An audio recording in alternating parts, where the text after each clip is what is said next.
to meet community needs through service. And so we're really glad to have mentoring under our fold. And thank you all for being here today. Thank you, Jessica. So today what we do is we are rebuilding and launching a strategic plan that will be a foundation for us to connect and feel opportunity for young people wherever they are, from schools to workplaces and beyond. One of the ways that we ensure that Kansas programs provide consistent, effective, and safe mentoring is promoting and training programs on the elements of effective practices for mentoring. You'll often hear us use acronyms like EEPM, and that just describes the elements. This is a collection of research-informed practices for youth mentoring programs. It provides a set of evidence-based standards with benchmarks that programs can deliver services. And also keep in mind that this is not an end-all, be-all resource for mentoring programs. However, we just strongly encourage programs to use this as a resource when thinking about starting or looking for resources to improve your programs. And you'll also hear from the presenters how they have adapted the EEPM to fit their programs. So this is where we come to our story about the Mentor Kansas. So it's sort of been a really long journey. We've been in the department for about 15, well, with KSC a little since 2010, but overall Mentor Kansas has been around for almost 15 years. We have always had a Mentor Kansas Advisory Council made up of eight members currently, and they themselves have used and promoted the EEPM to fit their program needs. And with that said, and sort of this relaunching and restarting our Mentor Kansas program, I'm going to go ahead and get into our first presenter, who is Donovan Carver. Donovan, like I said, is with the National Field Director with the Christian Association of Youth Mentoring. He lives in Wichita, Kansas. He was on staff with Youth Horizons almost 12 years, where he served as a house parent for 3 of those years, and mentoring supervisor for 6 years, and director for 3 years. Since 2010, he has trained hundreds of mentoring program staff and started over 100 new programs. I can't say enough great things about Donovan and the presenters today.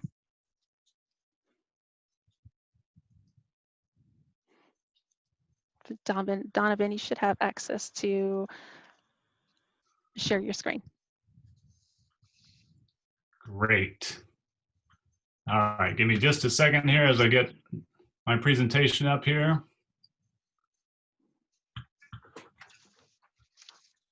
All right. Well, hey, I just wanted to say hi to everyone this morning. It's great to be with you. We are super grateful for Paula. She's been with Mentor Kansas for about a year now, and she's done a great job. We really appreciate all her hard work. So I just wanted to start out by saying that I've just been a huge fan of the National Mentoring Partnership, Mentor Kansas, and the elements of effective practice for mentoring for years now. The elements of effective practice for mentoring are, I'm going to use the EEPM throughout this presentation, are research-informed and practitioner-approved best practices for creating and sustaining impactful mentoring relationships and strong program services. So for those of you that are new to the EEPM, I want to introduce you to them and explain why they're so important. For those of you that have implemented the EEPM best practices, I want to encourage you to revisit them on a regular basis and evaluate how your mentoring program aligns with them. So I started working in the mentoring field back in 2001, and I learned real quickly how important having mentoring best practices is for your mentoring program. I started working with a program that did not have many best practices in place. And I found out what happens, and that is a lot of problems. And I'll tell you, I still have clear memories of how difficult the match support was at that time. We had so many issues that we were dealing with. And it was just so painful to see how many of our mentoring matches ended prematurely after we worked so hard to recruit the mentors and mentees. We just did not have the proper screening, training, and match support practices to ensure that our program would be safe and effective. So I don't know if there's anyone out there that can relate to me on that. Hopefully not. I hope everybody has their best practices implemented, but if you don't, it can be very difficult. However, we were determined to turn our program into a safe, effective, and sustainable program. And so fortunately for us, we learned about the EEPM, we started implementing best practices, and it was not too long before we started to see the positive impact on the matches we were making. And almost 20 years later, that mentoring program is still going strong. I can testify that the EEPM work. I think all of us are interested in making our mentoring programs more safe, effective, and sustainable. The EEPM is a great foundational starting point for mentoring programs that are getting started and a great ongoing evaluation tool for existing mentoring programs to continually gauge how they're aligning with mentoring best practices. In fact, the National Quality Mentoring System, which assesses the quality of mentoring programs, is based off of the elements of effective practice for mentoring. So if you don't have a copy of the 4th edition of the elements of effective practice for mentoring, there's a link on this slide. You can go to the National Mentoring Partnership and download a free copy right there. All right, so there's good news and bad news about implementing best practices into your mentoring program. So I like to start with the good news. So the meta-analysis study conducted by David Dubois and his colleagues back in 2002 pointed to several program practices as having greater effectiveness. These practices included recruiting mentors with backgrounds in helping roles or professions, clearly communicating expectations for how often mentors should be in contact with youth, hosting activities for mentors and youth, supporting and involving parents, allowing community settings to be utilized for mentoring, providing ongoing training for mentors, and systematically monitoring and the implementation of the program. Effect sizes increased with the use of greater numbers of these practices. That is very good news. All right, the bad news of not implementing mentoring best practices into your mentoring program is that the mentoring research shows that if mentoring programs are not following mentoring best practices, children will be harmed.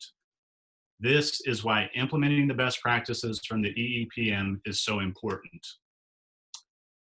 A really good complementary resource to this topic of mentoring best practices and safety is an article titled First Do No Harm by Rhodes, Spencer, and Liang.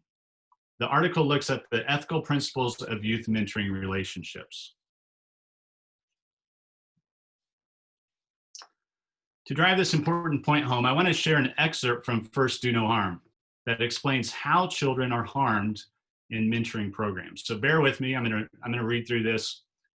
The only real danger associated with placing children in the care of unrelated adults in the thinking of many practitioners and policymakers is child molestation, a very troubling but comparatively infrequent occurrence. The disappointment and suffering of proteges whose mentors fail them in more subtle ways goes largely unattended. These child fade quickly from programs, and the troubled relationships they represent are overshadowed by the more compelling success stories of their peers. To the extent that the proteges have identified with their mentors and have begun to value the relationship, they may feel profound disappointment, rejection, and betrayal when problems arise. Such feelings in turn may lead to a host of negative emotional, behavioral, and academic outcomes. So as this states, the real harm to kids, it's not so much the predator, but it's the mentors who do not fulfill the commitment that they've made to their protege. As mentoring programs, we must do the work of implementing best practices around recruiting, screening, training, matching, match support, and match closure to ensure that mentors fulfill their commitment so that youth do not face yet another rejection by an adult in their life. So over the past 10 years, I've consulted with many programs that are stuck in the balance of trying to reach match numbers with limited resources. I want to share another quick excerpt from Do No Harm. Mentoring programs often dedicate their limited resources into launching new matches, sometimes at the expense of supporting existing ones. Moreover, because volunteer recruitment is often the rate limiting factor in program growth, many programs have relaxed minimum volunteer screening, commitment, and training requirements. These trends have reduced the burden that is placed on agencies and volunteers, but are at odds with the types of practices that are needed to establish and sustain high quality mentoring relationships. Now, I know this is a very challenging spot to be in that many mentoring programs find themselves in. And I just want to encourage you to shore up any relaxed requirements that are needed for high quality mentoring relationships. And I also want you to know that Mentor Kansas is here to help you with that. We've got quite a few resources, and in the near future, we're going to have more resources that we'll talk to you about that we can help you with this. So the fourth edition, Elements of Effective Practice for Mentoring, is built around 6 core standards: the practice of recruitment, screening, training, matching and initiating, monitoring and support, and closure. Within the standards, there are benchmarks, enhancements, justifications, and exceptions. The benchmarks are practices that mentoring programs must follow in order to meet the standard. The enhancements are practices that are not required for programs to implement in order for the program to be in compliance with the standard. Justifications are provided to support the inclusion of each practice, and there are notable exceptions to benchmarks described. Most of the exceptions are relevant for program models that differ from traditional community-based youth mentoring programs, such as school-based or site-based mentoring program models. So I want to just briefly introduce each of those standards to you. So in order to start and grow a mentoring program, you need to recruit mentors and mentees. So our first standard, standard 1, is recruitment. Recruit appropriate mentors and mentees by realistically describing the program's aims and expected outcomes. Next, you need to make sure that the prospective mentors and mentees are a good fit for your mentoring program. Standard 2 is screening. Screen prospective mentors to determine whether they have the time, commitment, and personal qualities to be a safe and effective mentor, and screen prospective mentees and their parents or guardians about whether they have the time, commitment, and desire to be effectively mentored. Once mentors and mentees are screened, we need to prepare them for what they're going to encounter in the mentoring match. Standard 3 is training. Train prospective mentors, mentees, and mentees' parents or legal guardians or responsible adults in the basic knowledge, attitudes, and skills needed to build an effective and safe mentoring relationship using culturally appropriate language and tools. Once the mentors and mentees are trained, it's time to determine the match. And I personally think that determining and initiating the match is one of the most exciting processes in the mentoring process. So standard 4 is matching and initiating. Match mentors and mentees and initiate the mentoring relationship using strategies likely to increase the odds that mentoring relationships will endure and be effective. Once the mentoring match is determined, the match support process begins. This is one of the most crucial aspects of keeping a mentoring program safe and effective. Standard 5 is monitoring and support. monitor mentoring relationship milestones and child safety, and support matches through providing ongoing advice, problem solving, training, and access to resources for the duration of each relationship. When matches come to an end, there needs to be a closure process. Mentoring research found that mentoring programs often put a lot of energy into making matches, but often little energy in making sure matches close well. Standard 6 is closure. Facilitate bringing the match to closure in a way that affirms the contributions of the mentor and mentee and offers them the opportunity to prepare for the closure and assess the experience. Along with the elements of effective practices for mentoring, there are 5 supplements have been created to target different program types and populations. They're listed here on this slide. So if you have a program that targets one of these populations or program types, I'd highly recommend that you check it out. You can find these on Mentor's website. So you can go to www.mentoring.org and click on What We Do tab, and the EEPM will come up for you. So with that, I want to thank you, each of you, for your hard work and dedication here in the mentoring field in Kansas. I hope this information will help you in your mentoring program to be more safe, effective, and sustainable. And I just want you to remember that Mentor Kansas is here for you to help your mentoring program be the best that it can be. With that, I'm going to turn it back over to Paula. Great, thanks, Donovan. Let me just pull back up my screen. Hopefully everyone can see that. I would like to let you know that our next presenter is Tammy Potts. So she has a very interesting, she is with USD 458 of Basehor Linwood. So she's going to talk about how she's adapted the EEPM into her school program.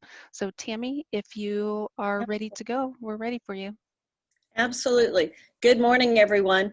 I'm coming to you from the center of Basehor Linwood High School, and right next door to me is Basehor Linwood Virtual School. And we have went in a very short time from a Monday through Friday routine to everything else that you can imagine. And we hear words a lot of online and virtual and remote. And the best thing to remember is it's all e-mentoring, electronic mentoring. And that's important for you because I was looking, welcome everybody. I saw there's several principals and coordinators. There's so many different varieties of mentoring programs that are available. And the best part about e-mentoring is understanding that we're all in transition right now. So we went from the change from being completely all within our schools, so school-based learning, to now we are from the classroom to the class Zoom. And if Paula, you could switch that, she's in control. Can you go to the, there, yay. All right, so I made a little pun here with social distancing because it does take on a whole new meaning. Here in the high school, when we have our students here in the building, they have the social distancing of 6 feet between each other. In the hallways, we stay to the right, or we're looking strictly from one keyboard to the other keyboard. So in this case, the picture you're looking at right there, that is a young man who was one of my CareCat mentors. So that means he's part of our youth corps in our high school. And he would travel to a kindergarten classroom over in one of the elementaries. And he would do that 3 of his 5 days here at the high school. And this is right after spring break when everything went crazy and we all ended up in Zooms. So this young man was in a class, a group Zoom, and he was actually there just as part of one of the kids. And he was used to going into the classroom and being elbow to elbow and working with the kids. Did you put your name at the top of the paper? Things like that. and then working one-on-one with them on flashcards and everything from spelling words to you name it. Well, he was there when the teacher, Mrs. Pruitt, she said that all of a sudden her laptop just went wonky and nothing was happening. Her screen went dark. This young man realized that the teacher was having some laptop issues. And you know what he did? He picked up that book, Oh, the Places We'll Go. And he started reading. It said, you know what, while we're waiting for Mrs. Pruitt to get back online, how about we take a little bit of a story time break?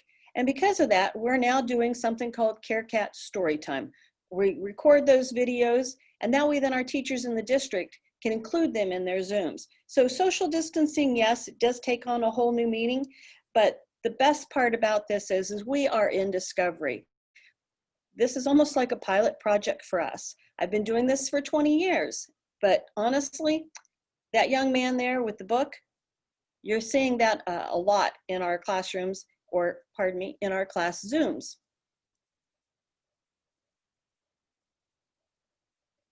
So the role is changing in role model. We went from being mentors and mentees and high school mentors, we call them care cats here. Our mascot's actually a bobcat, and so we are bobcats who care cats. You kind of get the idea. But when the role changes in the role modeling, that's where you have to really look at, okay, how effective can we be? How can we keep quality and quantity in the mentorship relationship? We went from, see that picture you see there? Normally, I have anywhere from 97 to 125 high school youth corps care cats. And that is like my little army of mentoring. Amazing fresh faces that go into the classroom and kind of bring things to life for little ones. For teachers, it's their support. In the Zoom relationship, it's changed a little bit because each one of those students has to be in a group Zoom. So we have staff eyes on the actual, the match itself. So we will have a group Zoom where you have the CareCat mentor or a mentor also helping out in the group, or we don't use the breakout rooms because you can't have the teacher have a set of eyes on the breakout. So we focus mainly on the group Zooms. It's real important. The kids who are working, what happens is towards the end of the Zoom, the teacher will take the mentor that is on the call, and the mentor will work with 3 or 4 or 5 at the very end of the Zoom. And that is a great focus because it enables the kids who are really struggling maybe on certain things to do certain focuses that the teacher's wanting. The teacher can, at that time, she's kind of winding down, so she can take a break. She can listen to what's going on there, and she can also then go ahead and follow up with some other things. So it's something to think about when you're looking at the role of how Zoom mentoring takes place. There are several different technologies that are available out there. Zoom obviously is one that we all really embrace, but there are other ones. And there's some real great ones for free, and that is through the National Mentoring Partnership. It's one called I Could Be, and it's great. It embraces that role changing so that you can have a whole classroom, and this is for K through, it's up through K through 11 years old, and then 12 all the way up through senior year. So you can think of that as well when you're looking for a program that is used through electronically. In that case, it's through email, and it is monitored email, and it is free. That photo is the only yearbook photo that we had of our care cats. We just ironically took it like a week before we all went on spring break, and then we never came back to the building after that. We went from mentors to e-mentors, just like that. Mentors became e-mentors because we couldn't get into the school buildings, and we're situated the same way right now. So we have a whole gamut of mentor-mentee relationships. And so you have to look at what would benefit you. In the school district, it's really wonderful if you have a classroom base where you can place a mentor if the numbers are down low enough that they could go in and they could assist in a classroom. That's great. Most situations are not like that. And so that's why, I find that I am matching mine online, and myself or teachers like me or staff like me, we will be the third pair of eyes or the fourth pair of eyes. So in this situation, last night, Miss Diane, who's here on the left, and then across on the other, that is Mr. Gibson and his little daughter, Kylie. They are a great example of how we're making this work. So I went to Dollar General, honestly, and I bought me a real high-tech $5 dry erase board. I got one for Mrs. Diane and I got one for Mr. Gibson. And they had these nice little easy to erase pens, and they do math. They need to focus on all the basics of math. And what we're doing is we have a complete team of 4 by the time it gets done. So you have your mentor, you have your mentee with a parent, and then you have myself or someone like me.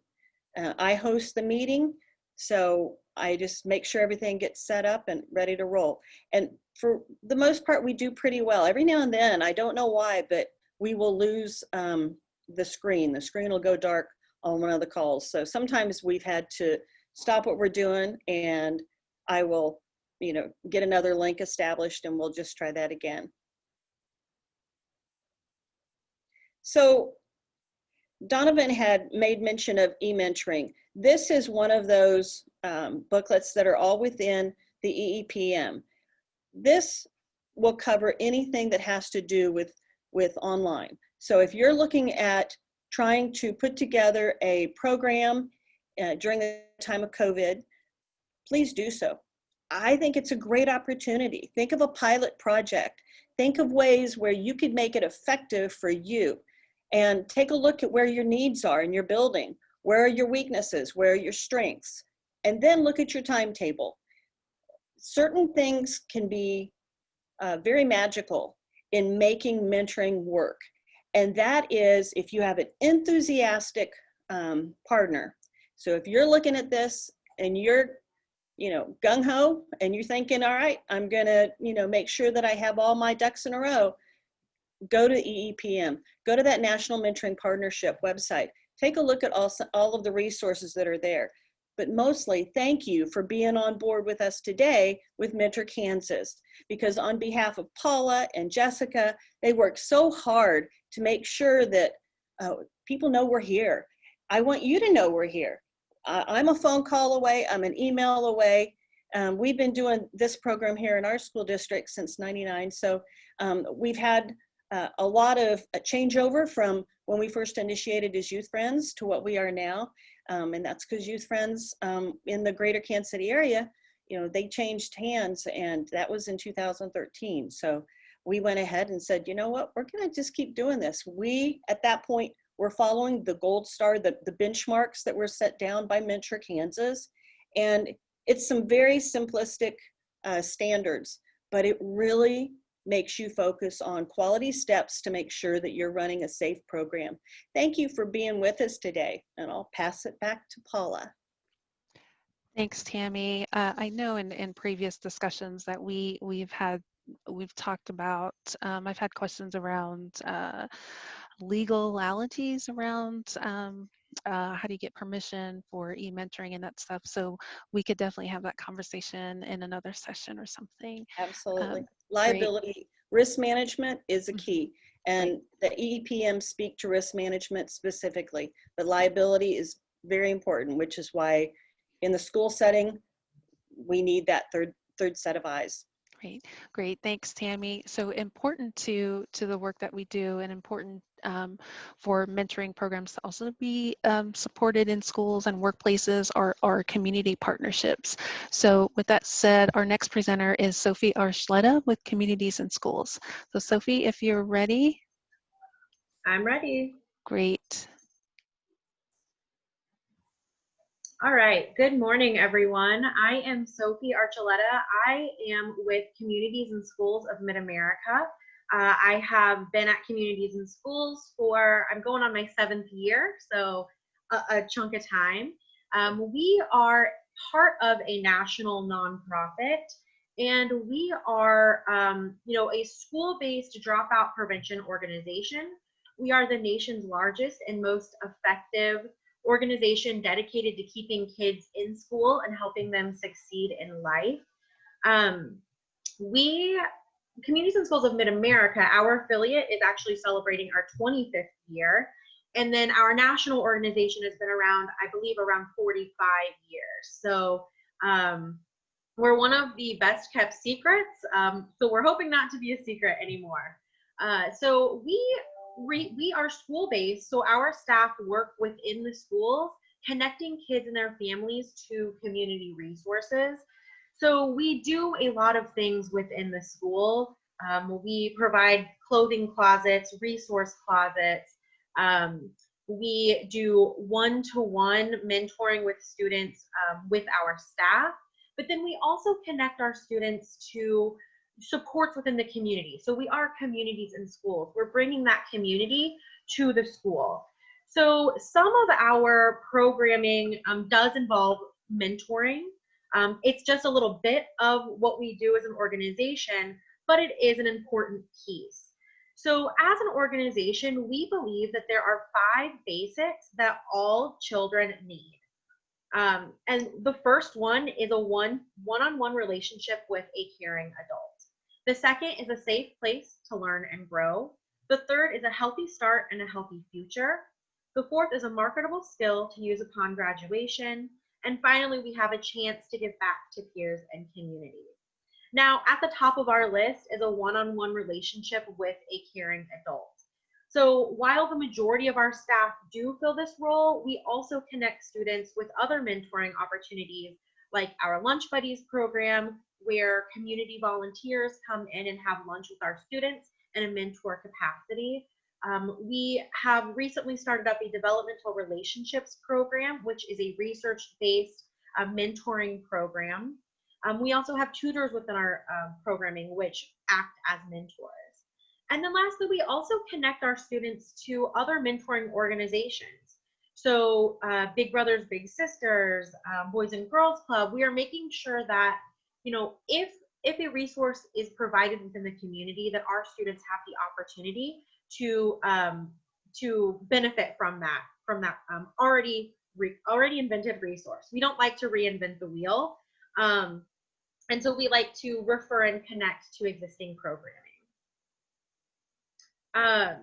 So if you would go to the next slide. Thank you, Paula. So our programming with Communities and Schools is all research-based. We like to have that evidence. We like to know that what we're doing makes a difference. So in the last 2 years, we have completely revitalized our volunteer program, which includes our mentor program. This was a 6-month-long process of recalling our policies,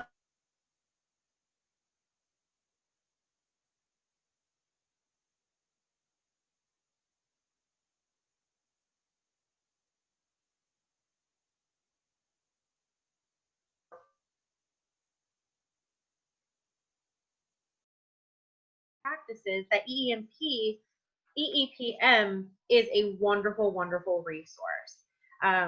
It's a great tool for understanding the practices that should be in place to really create a quality mentor program.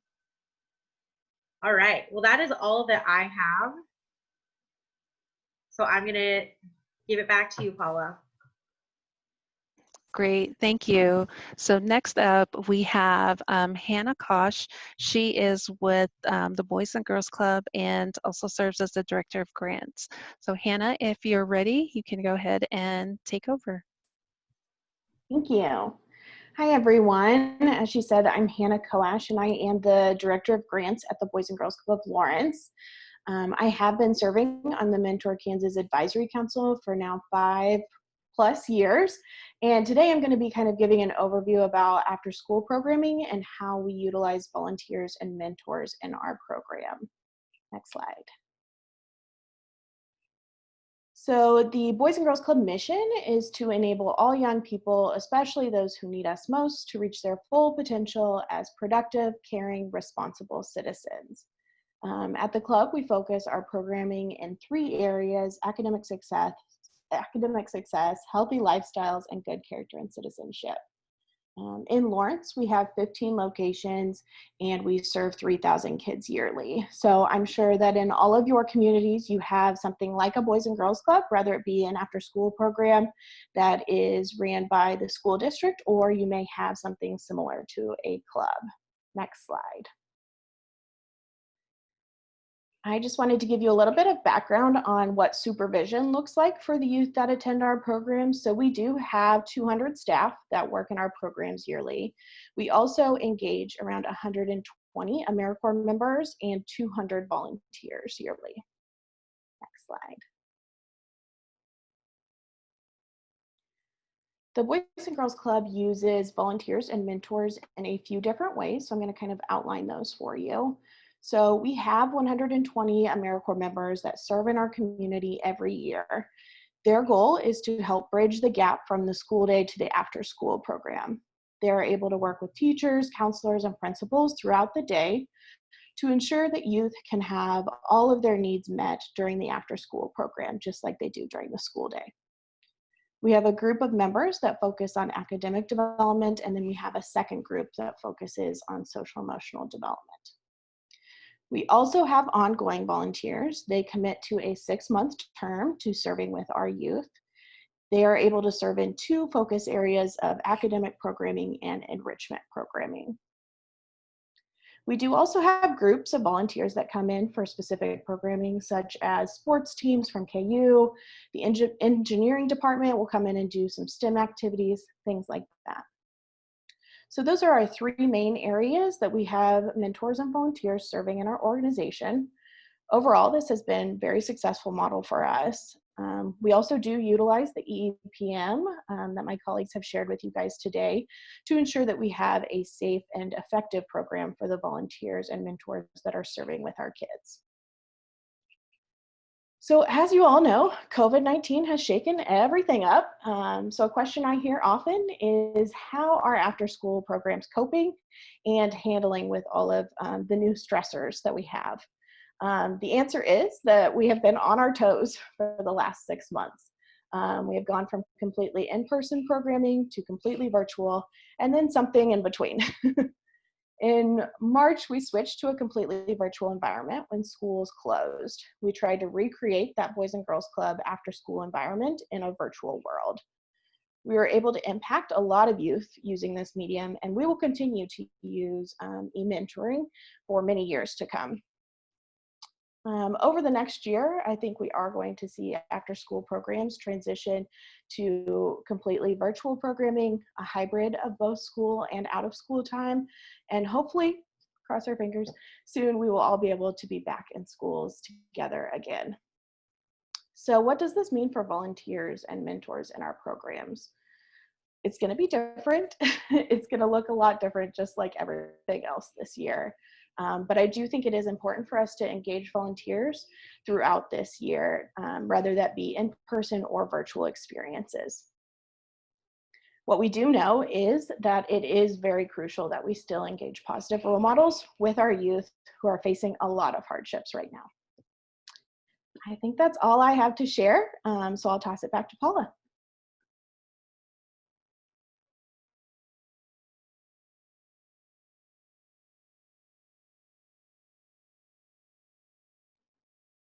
Paula, I think you're muted. There we go. I think I'm unmuted now. Sorry, I don't do that 100 times a day.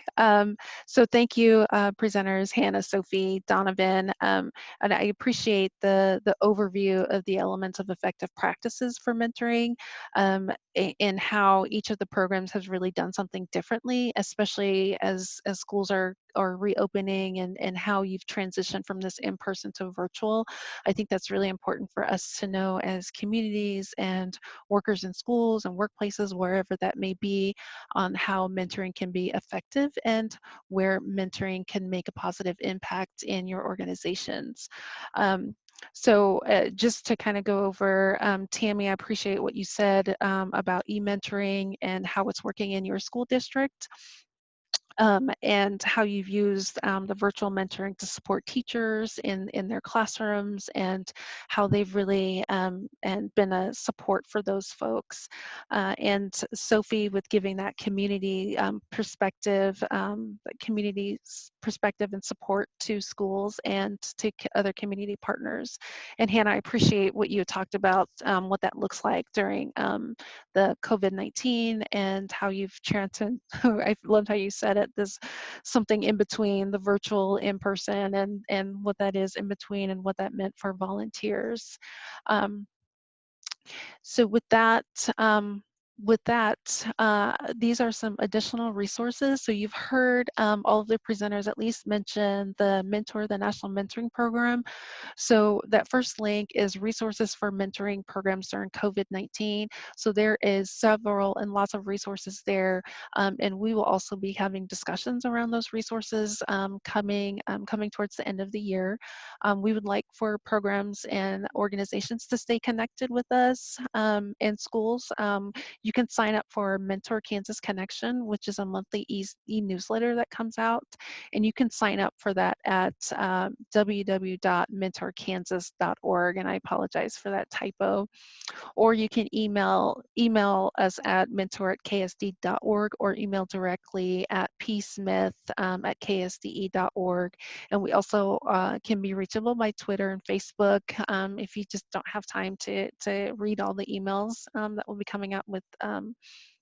And then coming soon, we will be rolling out our National Quality Mentoring System, which is a continuous improvement program for mentoring programs, and our tiers of support, which are partner benefits. So each tier will have a different level of support.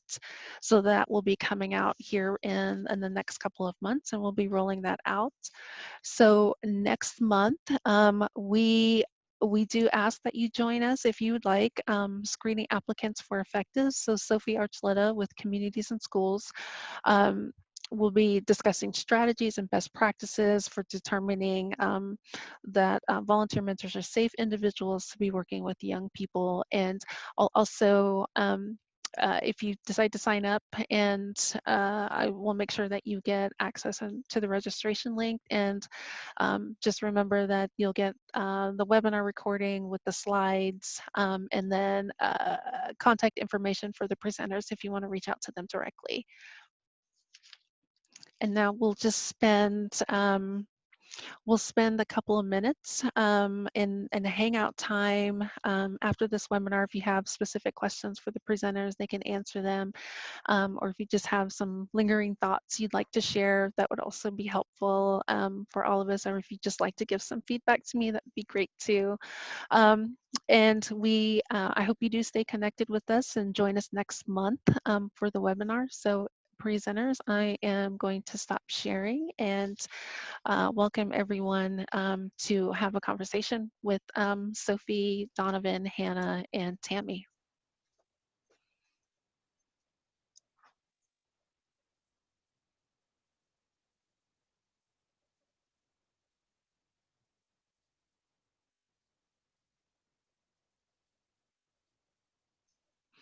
And for those of you that are logging off, I do appreciate your time in attending our first webinar session, and hopefully we'll see you back next month. Thank you for your time.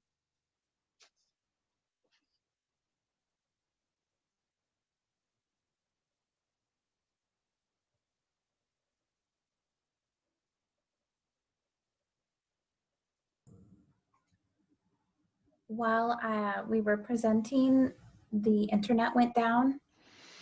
So I am no longer controlling the recording. Somebody else is. It's still recording. But I can't stop it. Okay. Meg?